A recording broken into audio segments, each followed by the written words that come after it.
ස්පීතාලට ආවලු අවුරුදු 14ක ගෑනු ළමයා.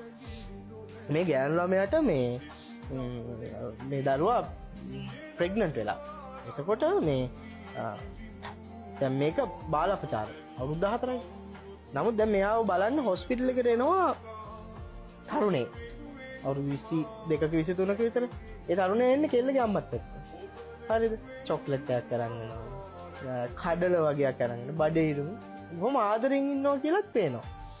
ඊට පස්සේ හොයලා බලන. නමුත් දැන් මේක ටිකට් එකේ ලියලා දැම්මොත් අනිවාර්යෙන්ම පිරිමි ළමයා හිරේට යනවා, ගෑනු ළමයා පරිවාසයට යනවා.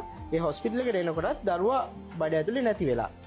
ඒක තමයි ප්‍රශ්නේ තියෙන්නේ. ඒකෙන් පස්සේ ඒ බඩ දරුවා අයින් කරලා ඒ අවශ්‍ය සැත්කම තමයි කරලා තියෙන්නේ.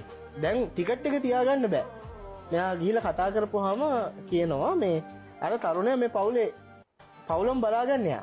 මේ පවුලේ හිතවත අම්මලා තාත්තලා මුළු පවුලෙම බර අරගෙන ඉන්නේ. ඒ දෙන හරි ආදරෙන් ඉන්නවා. අවුරුදු 14 තමයි ප්‍රශ්නේ තියෙන්නේ.